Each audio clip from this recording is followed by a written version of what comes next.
Takže ľudia, toto je reakcia. A dneska tu máme storytime. No. Zo storytimeu. Teraz dneska vylepšoval, takže vlastne 11. lebo to video vyjde 12. Dneska je 14. ale OK. Si vylepšoval setup.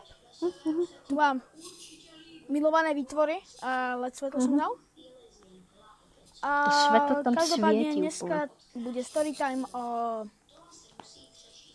metúcich cenách v Lidlu. O tom som ešte nepočul. Viete, o čom hovorím? Ja ne. Ja to neviem. Takže ideme na video. Takže ľudia, viete, keď dojdete do Lidla a sú tam otvárate dvere, dojdete do Lidla. Jo? No.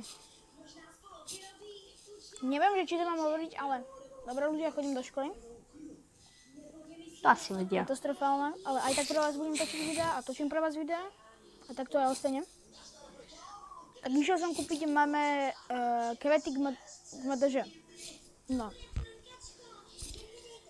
A problém je ten, že no, taký jeden zamestnanec tam bol pri dverách a rozdával ženám kvety. No, ja som mal ešte peniaze, no že idem kúpiť, no viete. Ale to nebolo to. Pokiaľ som dobre, oni tam zadarmo rozdávali kvety? Finálny boss Lidlu na mňa čakal. A to boli Lidl ceny. To znamená, že viete, jak sú tam tie ceny, že hore-dole? Že to, čo je hore, je dole a to, čo je cena. Že hore je cena, pod tým je výrobok, cena je dole a nad tým je výrobok. Ja o tom úprimne neviem. To je metúce, alebo nevieme, že jak vám to mám vysvetliť. Metúce to je jak kôň. Neviem ani, jak to mám vysvetliť, jak to je metúce. Tak som zobral dve kvety, lebo myslím, že to stojí 99 centov, taký malý stromček. Dva som zobral. Idem k pokladni. No, bola na mne rada a predavačka mi hovorí: poprosím vás 10 eur. Ja som to chcel zaplatiť 2 eurami, tak viete. A ona, že poprosím vás 10 eur. Ja som to chcel zaplatiť 2 eurami, tak viete. A ona, že poprosím vás 10 eur. 10 eur. A mal som vtedy peniaze, lebo sme boli na exkurzii. To si pamätám asi. Ja si nosím tam peniaze aj len tak. To si tak. pamätám, veľmi. Keď chcem. Keď sa mi nechce, tak nenosím. Ale aj tak by som si vtedy doniesol peniaze, ale vlastne boli sme na exkurzii, tak som vlastne už peniaze mal. To znamená, že išiel som takže do Lidla, a tam ona, že poprosím vás 10 eur. A ja, že čo prosím? Zopakujte to. A ona, poprosím vás 10 eur. A ja, že však to stojí 99 centov jedno, že teraz mám zaplatiť 2 eurá, nie? Ona, že tu mám napísané, že to stojí 10 eur. Dobre, tak idem teda povedala, že mám ísť naspäť, že tu mám ísť vrátiť, no. Išiel som. Ja tam čakám, ja volám každému jednému kontaktu a pýtam sa, jak? Ja to nechápem aspoň. S tými Lidl cenami. Potom ku mne dojde jeden ten zamestnanec, ktorý rozdával tie kvety a hovorí mi,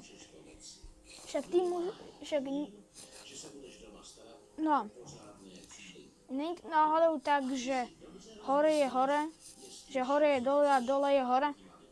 A je, že aha, super. No tak som teda kúpil potom správne nakoniec. A teraz ideme na druhé story. Ono to má 2 story. Aspoň väčší content. Takže, viete, jak sú tie automaty v Lidli, že tie na to mlieko a tak. No jo. Mlieko, kapučino. Jop. No tak ja som si chcel ísť zo školy sme si chceli skúpiť vanilkové mlieko.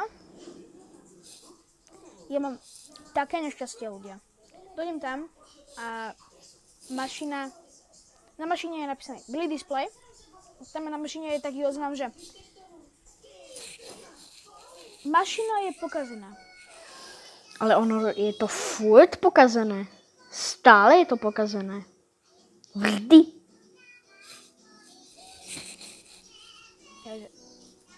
To nemyslíš vážne akurát, prečo ja mám takéto nešťastie, ľudia? Fakt tomu nechápem. Aspoň mám šťastie, že vy mňa pozeráte. Ste moje jediné šťastie, ďakujem vám. A vlastne to je všetko. Keby ste chceli ešte nejaký storytime, tak mi povedzte. Asi hej. Storytime natočím. Jo.